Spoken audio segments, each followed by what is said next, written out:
Olá, pessoal. Hoje estou aqui para a gente falar de um tema legal, um tema interessante e que me fez refletir e por isso gravar esse vídeo, porque muitas pessoas às vezes marcam consultas no escritório, e coisa e tal, e ao final de uma consulta, ao final de uma entrevista, né, de uma reunião que a gente faça ali, a gente consegue extrair muitas coisas e muitas informações que podem ou não levar ao ajuizamento de uma ação trabalhista, entrar com uma reclamação trabalhista, um processo trabalhista, né, contra o seu ex-empregador ou aquele empregador que porventura ainda esteja, né, com contrato ativo ou suspenso, enfim, tudo isso é possível dentro do direito do trabalho. Mas um ponto interessante que eu trago aqui é sobre exatamente esse ponto. Quero processar. E agora? O que eu tenho que fazer? Bom, vamos começar falando sobre a história do jus postulandi. É um termo jurídico, né? Para quem não é da área jurídica, isso pode soar um pouco uma palavra meio esquisita, mas no mundo jurídico isso é muito comum. Jus postulandi, que é a capacidade postulatória que a própria parte tem. Ou seja, se você é um empregado e quer ajuizar uma ação, você não necessariamente precisa contratar um advogado. Você pode, sozinho, ajuizar a ação, como é o caso muito parecido do juizado especial, o antigo pequenas causas, né? Então a gente vai lá no fórum, leva os documentos que acha interessante e promove a ação. Por que que isso não é indicado, principalmente falando de processos trabalhistas? Não é uma questão assim, não é algo fora do comum eu fazer entrevistas com o cliente e, ao longo da conversa, ele vai me trazendo a situação fática, os fatos que foram acontecendo ao longo do contrato de trabalho, e a gente consegue detectar outros problemas que o próprio empregado não tinha noção, não tinha ciência de que tinha direito. Assim como também é muito comum se relatar situações da qual, juridicamente falando, não tem efeito nenhum. Eu vou dar um exemplo para vocês. É muito comum receber empregados lá que foram demitidos sem justa causa, né, mas não se conformam com essa demissão. E alegam muitas vezes o seguinte: olha, os meus resultados eram bons, eu sempre fui um bom empregado, eu nunca cheguei atrasado, eu não faltava, eu sempre cumpri com as minhas obrigações. Dependendo do nível do empregado, ele cumpre as metas, ele traz lucro para a empresa, ele supera as metas que foram fixadas a ele, e mesmo assim a empresa resolveu mandá-lo embora sem justa causa. Isso é uma pergunta recorrente que acontece no escritório.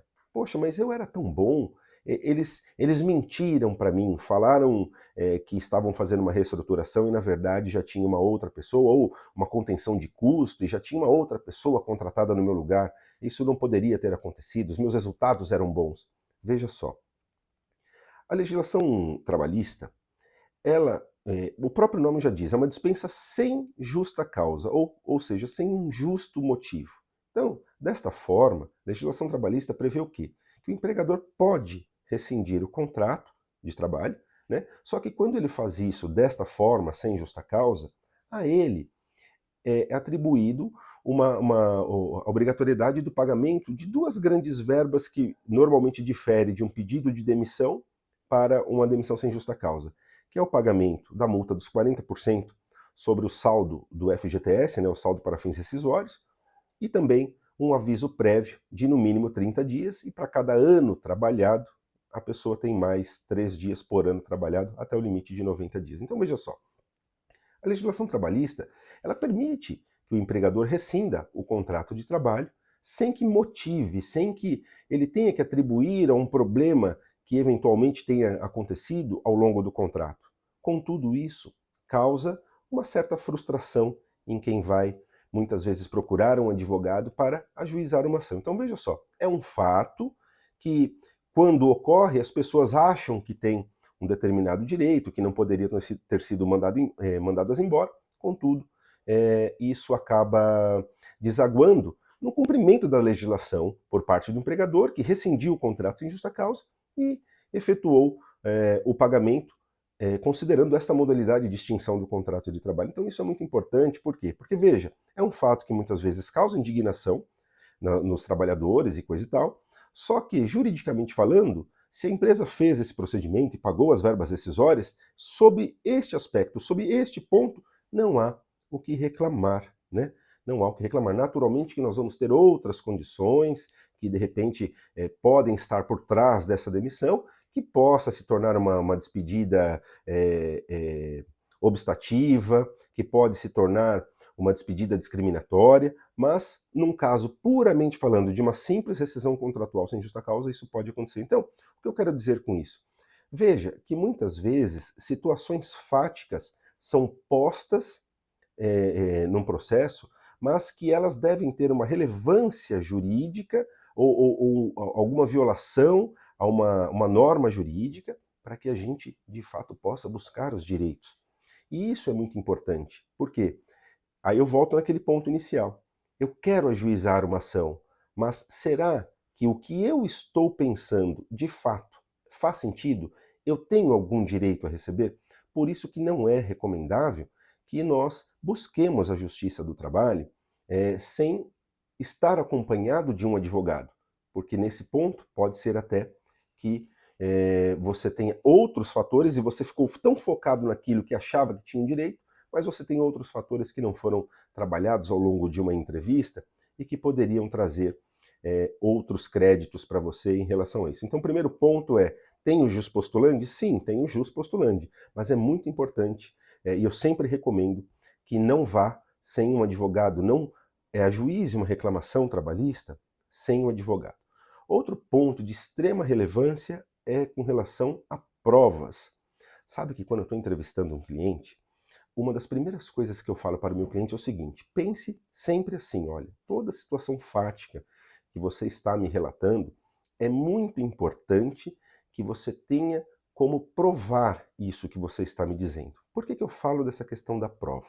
Porque ela é um ponto crucial no processo. A prova é o que vai convencer, é o que vai demonstrar ao juiz aquilo que nós estamos dizendo e, naturalmente, com o advogado, você vai ter lá o ponto estratégico fundamentado na lei, dizendo, olha, por este fato violou tal direito e eu tenho direito a uma determinada quantia, enfim, ou a uma determinada condição que a empresa tenha que fazer.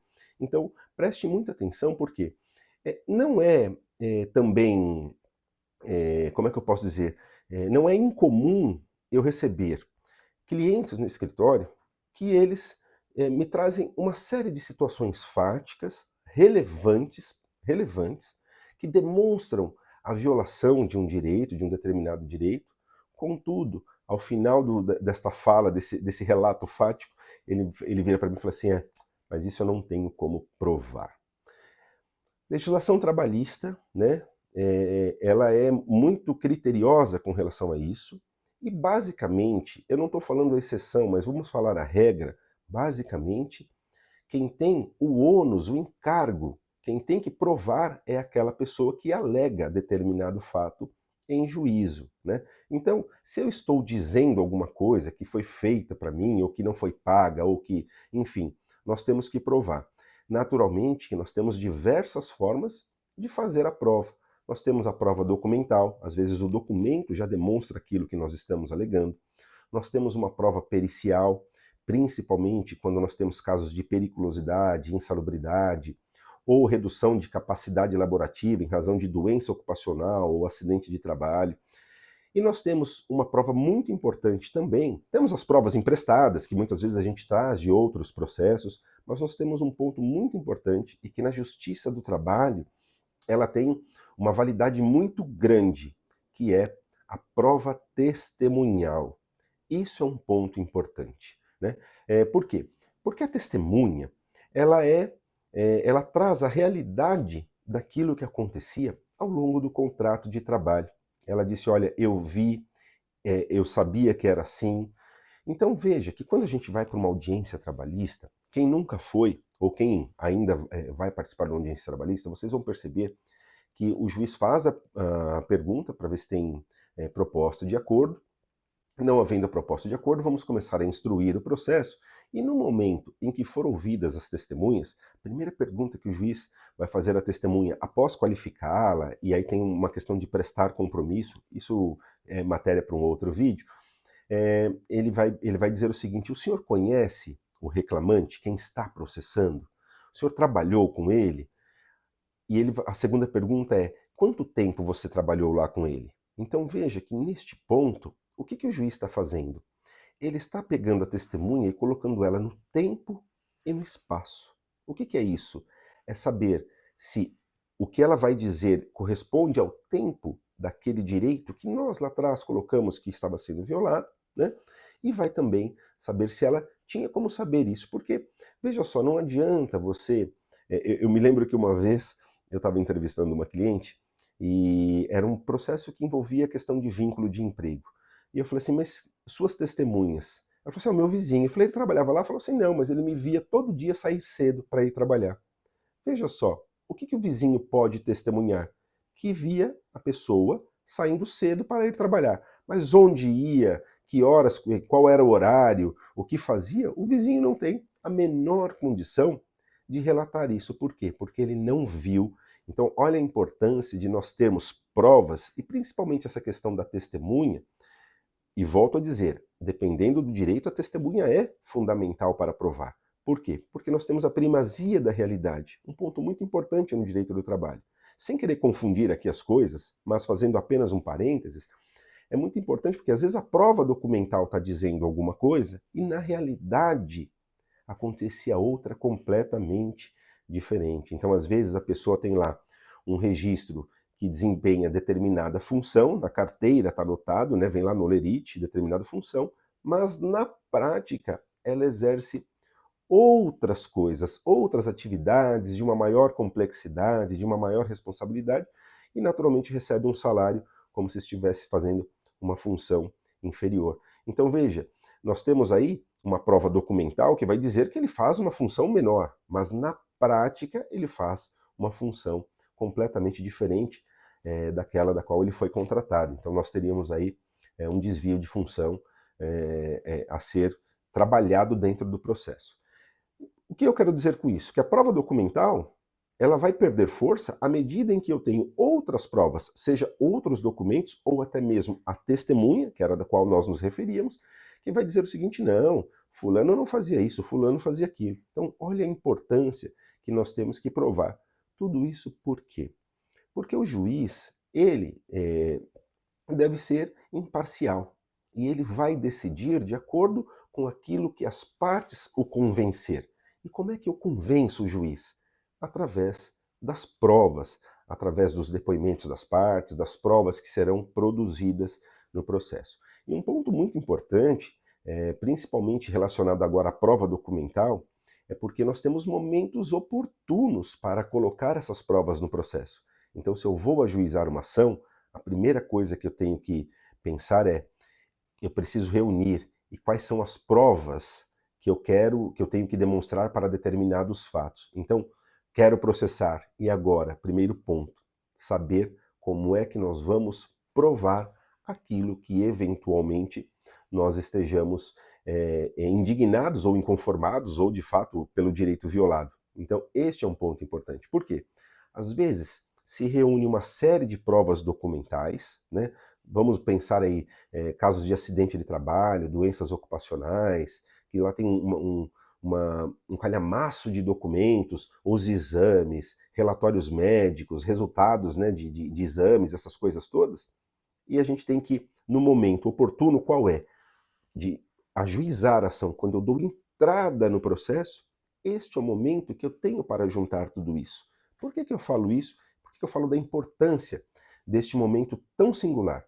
Porque muitas vezes as pessoas juntam essas provas, levam para o advogado, fez lá a sua entrevista, vai levar para o advogado vai analisar, pode ser que se identifique a necessidade de outras provas, né? Então aí você tem um tempo até que se reúna toda essa prova documental, e aí distribui a ação. Quando eu falo distribui a ação é que a gente dá entrada no processo. Pois bem, deu a entrada no processo, não adianta depois o cliente ou aquela pessoa, o reclamante, aquele que está indo buscar o seu direito, descobrir que no fundo da sua gaveta ficou lá um documento que era extremamente importante, e só que nós perdemos agora esse time, exatamente a oportunidade de juntar o documento. Eu não posso, na caminhada do processo, ficar juntando aleatoriamente documentos que eventualmente não tenham sido apresentados e que já existiam no momento em que nós vamos dar entrada no processo, vamos distribuir a ação. Por isso que eu falo, é muito importante, sob esse aspecto, você separar todos esses documentos de forma muito cautelosa, levar para o advogado, porque naturalmente o advogado vai filtrar esses documentos e vai colocar no processo aquilo que de fato é pertinente, aquilo que de fato demonstra o seu direito, porque tem coisas que muitas vezes tem o documento, mas que ela é irrelevante para o processo. Então, essa triagem no documento, ela é muito importante, né? Então, é a partir daí que a gente começa o quê? A constituir. Então, quando eu decido processar uma empresa, o meu ex-empregador, o primeiro ponto é reunir todas as provas documentais para que eu leve ao advogado. E mesmo aquelas que você acha que não seja relevante, é importante levar, porque volto a dizer, durante a entrevista, pode ser que se analise um determinado fato que para você, que não é advogado, não era relevante, mas que juridicamente tem uma relevância muito grande. Então, tomem muito cuidado sempre na reunião dessas provas. Outro ponto, mas as testemunhas, via de regra também as pessoas aparecem no escritório e falam assim, não, eu tenho sim, tenho testemunha. Quem é essa testemunha? Ela está trabalhando lá. Veja só, pode testemunhar para você? Pode testemunhar no processo? Pode, não tem problema algum. Agora, uma grande dificuldade é porque há sempre um receio das pessoas que ainda estão trabalhando lá na empresa, no empregador, virem a juízo testemunhar determinados fatos. Isso é uma condição que eu falo assim, poxa, se a pessoa está lá, será que ela vem mesmo, por livre e espontânea vontade, depor em juízo e falar da situação que de fato acontecia? E aqui eu não estou falando nem de alterar os fatos, porque de fato nós não podemos alterar os fatos. Nós temos que demonstrar aquilo que ocorria e, dependendo dessa situação fática, que nasce a violação do direito. Então aqui nós não estamos pedindo para que ninguém minta. Nós estamos pedindo o seguinte, venha relatar o que você presenciou, o que você viu.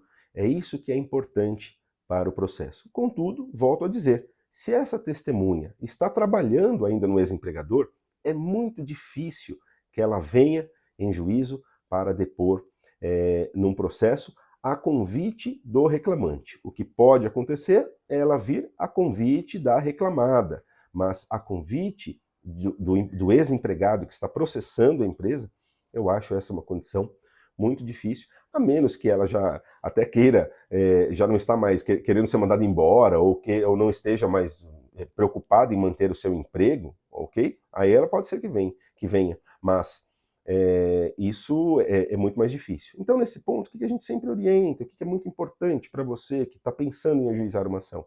Entrar em contato com ex-colegas de trabalho que eventualmente tenham vivido aquela situação que você pretende provar e saber se ele está disposto a vir em juízo dar o seu depoimento e falar sobre os fatos que de fato ele vivenciou naquele período em que ele trabalhou com você. Este é um ponto muito importante. Mas lembrem-se, não adianta ser uma testemunha que sabia de uma situação porque você contou, mas uma pessoa que vivia aquela situação e que de fato consiga dar um depoimento robusto, consistente, baseado na verdade, isso é muito importante, para que a gente consiga provar esse direito, para que a gente consiga então ter essa condição reconhecida em juízo, né? Então isso é muito comum. Naturalmente não pode ser uma testemunha, porque também acontece muito isso. Trabalhei lá com meu primo, com meu irmão, com meu amigo. Isso não pode. Essas testemunhas são consideradas suspeitas sob o aspecto de depoimento dentro do processo, né? Então, se é algum parente ou é algum inimigo, porque às vezes a parte contrária também você vai trazer uma pessoa que ela não é sua amiga íntima, mas ela tem uma raiva do patrão, né? Ela brigou, ela é um inimigo do patrão. Essas pessoas que vêm em juízo depor, elas não podem ter essa carga emocional, não podem ter esse tipo de problema aí com a parte contrária, né? Tem que ser uma pessoa que venha isenta daquela condição de que eu quero que fulano ou que Beltrano ganhe ou que fulano e Beltrano perca, né? Não, ela tem que vir e apenas dar o seu depoimento. Então, esses são pontos importantes quando você pensa em ajuizar uma ação, principalmente nessa fase ainda inicial do processo, de reunir todas essas provas, pensar como é que eu vou provar. Olha, mas eu tenho mensagens de WhatsApp, serve? Com as devidas cautelas, sim, serve. Olha, eu tenho um áudio que eu gravei assim, assim, assado. Dependendo de como esse áudio for gravado, se eu sou o interlocutor da conversa, serve? Também serve. Mas, principalmente, é importante o quê? Que você reúna toda essa documentação, porque quando você for no seu advogado, você deve levar todas as provas possíveis que você tenha para que se comece a construir um processo e dê robustez. Porque não existe aquela situação de chegar no processo, chegar a falar algo no processo e achar que, olha, porque eu falei, o juiz tem que acreditar. Não, o juiz ele é motivado pelas provas, né? Principalmente pelas provas. Então, é com base nas provas, com base em tudo aquilo que é demonstrado a ele dentro do processo, é que ele vai ter o seu entendimento jurídico e aí ele vai proferir uma sentença favorecendo aquele que pediu direito ou não, dizendo, olha, você não tem direito a essa questão fática que você relatou aqui, porque não restou demonstrado, ou porque a lei não prevê isso, enfim. Olha a importância, então, de se reunir todas essas provas. Naturalmente, o processo ele tem um caminhar. O processo ele é como se fosse uma receita de bolo, né? Isso é muito usado como exemplo nos bancos acadêmicos. A gente tem um passo a passo a seguir, as coisas não podem ser atropeladas, porque senão é o que a gente chama de nulidade processual e isso pode invalidar todo o processo. Portanto, a gente tem que ir no passo a passo, reunir os documentos, construir uma petição inicial, distribuir uma ação, a parte contrária vai ter que ser citada, notificada, para que ela compareça no processo e apresente a sua defesa, a sua versão dos fatos, né? E aí depois, constituído isso, quer dizer, então, demos entrada no processo, a parte deu entrada já acionou o judiciário. O judiciário, por sua vez, acionou a parte contrária. A parte contrária vem no processo e apresenta a sua defesa. Isso a gente chama assim, agora sim, o processo pode caminhar seguindo exatamente esses critérios processuais. Por quê? Porque já se formou essa triangularização que é autor, o judiciário e o réu, para que venha apresentar aí a sua defesa no processo. Portanto, é muito importante a reunião desses documentos, tomar a decisão. Outra questão que vale a pena reforçar e que muitas pessoas têm que entender isso de uma forma muito categórica, e aí eu faço um paralelo com outra profissão, que é a medicina. Muitas vezes nós estamos com uma dor no braço, uma dor no ombro, alguma coisa nesse sentido, e naturalmente nós vamos procurar um ortopedista. Estou com uma dor na minha canela, estou com uma dor no meu pé, vou procurar um ortopedista. Se eu estou sentindo fortes dores de cabeça, pode ser que eu tenha que procurar o quê? Um neurologista. Se eu estou com. Dependendo da minha idade, se eu já estou na fase idosa, eu preciso procurar um geriatra. Se ainda é criança, eu preciso procurar um pediatra. Veja que dentro da medicina nós temos diversas especialidades. Né? Se tem um problema no coração, é o cardiologista. Então, nós temos que procurar sempre o quê?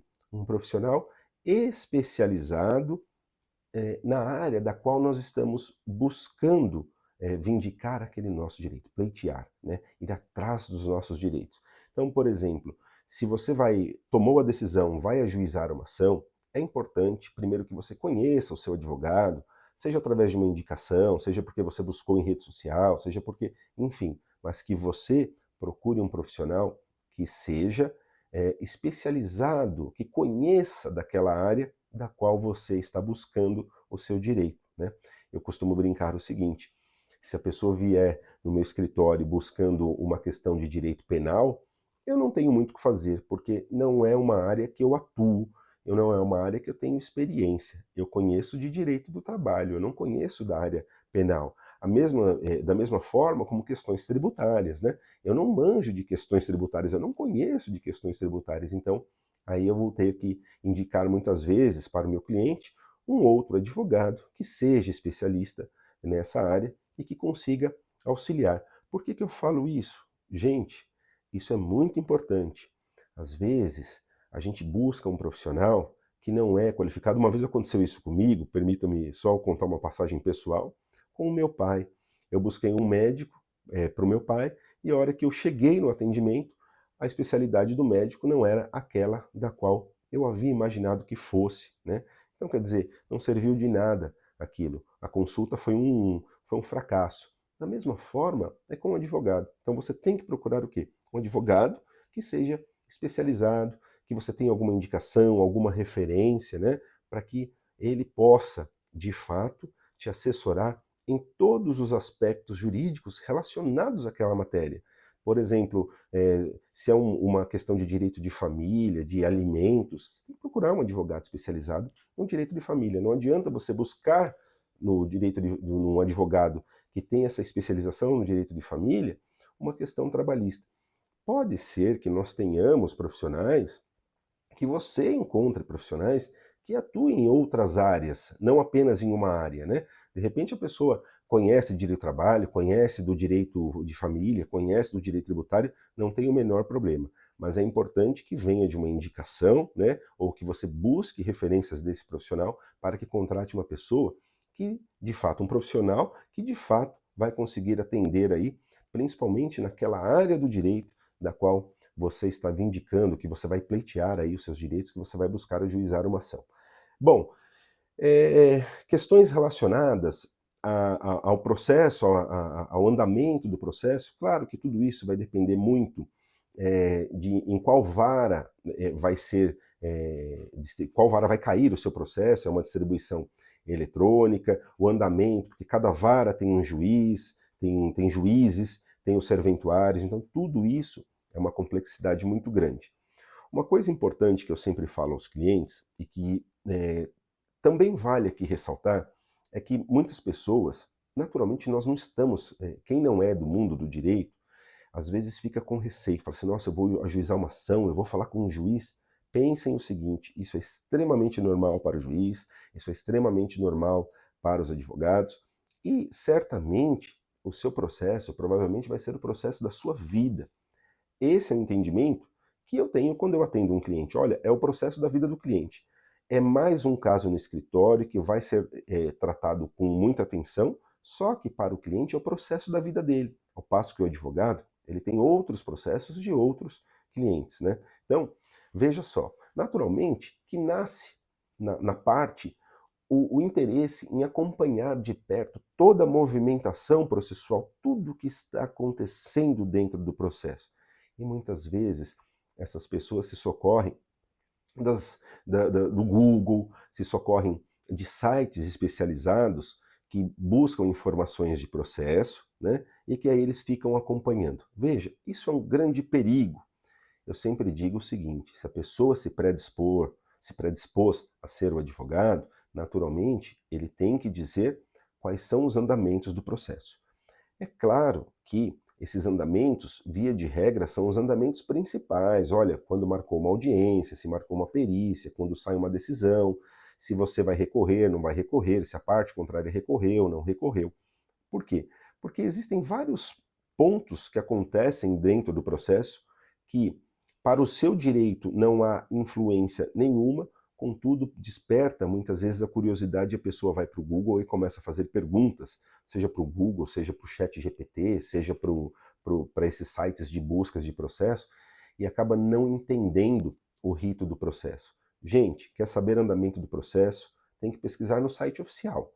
Se o seu processo tramita em São Paulo, no Tribunal Regional do Trabalho de São Paulo, ou é no TRT da 2ª região, ou no TRT da 15ª região. Se você tiver dúvida, peça o número do processo para o seu advogado, se você quiser acompanhar.